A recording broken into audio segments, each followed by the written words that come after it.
ایک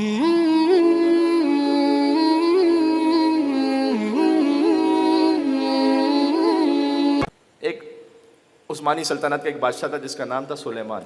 گزر رہا تھا نجف اشرف سے اور مولا علی کے احترام میں، اگرچہ کہ اس کا تعلق اہل تشیع سے نہیں تھا، لیکن مولا علی کے احترام میں علی کا مزار نظر آیا، سواری سے اتر گیا. کہتا علی کے احترام میں پیدل چلوں گا. اس کا ایک وزیر تھا قاضی عسکر، ناصبی تھا. وزیر نے کہا نقل کفر نباشت میں سمجھانے کے لیے میں کہہ رہا ہوں، کہا آپ تو زندہ بادشاہ ہیں، علی تو مردہ بادشاہ ہیں، نعوذ باللہ. تو زندہ بادشاہ کیوں، اب میں وہ لفظ پھر نہیں دہراؤں گا، کیوں ان کا احترام کریں؟ آپ کی تو اپنی حیثیت ہے، آپ کے لیے مناسب نہیں ہے کہ آپ ایک شخص جو گزر گیا دنیا سے اس کے احترام میں سواری سے اتر رہے ہیں. اب بادشاہ کے ماننے کو تیار نہ ہو، کہا نہیں میں علی کی جلالت کے سامنے میں جرأت نہیں کر سکتا کہ میں سواری میں بیٹھ کے گزروں. تو اب جو ناصبی تھی نا، اس نے کہا کہ قرآن کھول لیتے ہیں. دیکھیں بات وہی ہے کہ قرآن سے اگر کوئی گمراہی لینا چاہے قرآن ہی میں، تو قرآن اس کو گمراہ بھی کر دیتا ہے پھر.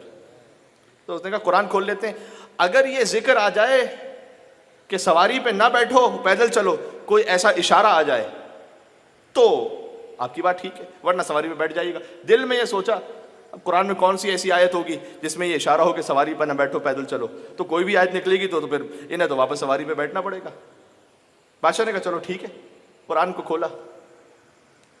میں قربان ہو جاؤں علی ابن ابی طالب کی، قرآن کو کھولا، آیت نکلی سورہ طٰہٰ کی، فَاخْلَعْ نَعْلَيْكَ إِنَّكَ بِالْوَادِ الْمُقَدَّسِ طُوًى.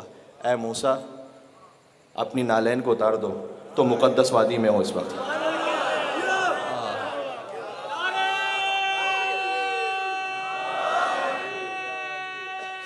جی مل کے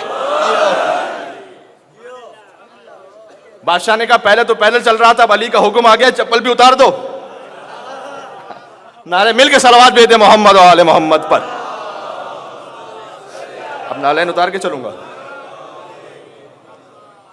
خدا آپ کو نجف اشرف بار بار لے کر جائے. نجف اشرف میں شہر کے باہر یہ آیت لکھی ہوئی ہے، یہ فقط تمثیل نہیں ہے، حقیقت ہے. نجف اشرف میں شہر نجف کے باہر یہ لکھا ہوا ہے فَاخْلَعْ نَعْلَيْكَ، اپنی نالین اتارو. اِنَّكَ بِالْوَادِ الْمُقَدَّسِ طُوًى، تم یقیناً مقدس وادی میں ہو. اور اس کا ایک ظاہر ہے کہ یہ نالین اتار دو. ایک حقیقت ہے اس کی، جب علی کے در پہ جا رہے ہو ہر قسم کی کثافت کو اتار کے جاؤ، ہر قسم کی نجاست کثافت جو کچھ رجس ہے اتار کے جاؤ. اب تم علی کے دربار میں جا رہے ہو، یطہرکم تطہیرا کا دربار ہے، ٹھیک ہے نا. آیت آئی فَاخْلَعْ نَعْلَيْكَ. اب میں کیا عرض کروں، بس اتنی باتیں ہوتی ہیں کہ لوگوں سے ہضم نہیں ہوتی. اب اس سے زیادہ اور کیا ابھی تو یہ تو بول کے ابتدائی باتیں ہیں. آواز جو کہ بہت دور دور تک جا رہی ہے، بہت میسج چلا جائے یہ سب تک کہ آپ ذرا سا کوئی معرفت کے مقام کو اوپر بڑھائیے تو بعض بھائیوں کو شک ہونے لگتا ہے، ارے بھائی یہ تو مسلمان بھی رہے کہ نہیں رہے. جناب حسنین اکبر صاحب کے بقول، کوئی کافر کوئی مشرک کہہ رہا ہو جب مجھے، کیا بتاؤں لطف کیسا اس طرح کے جینے میں. اگلا مصرع کہوں آپ قبول کریں گے؟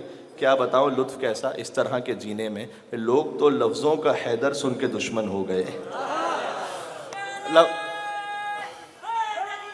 یا علی بات مکمل ہونے دیں. کیا بتاؤں لطف کیسا اس طرح کے جینے میں ہے، کوئی کافر کوئی مشرک کہہ رہا ہو جب مجھے، کیا بتاؤں لطف کیسا اس طرح کے جینے میں، لوگ تو لفظوں کا حیدر سن کے دشمن ہو گئے. وہ علی کس کو سناؤں جو میرے سینے میں ہے.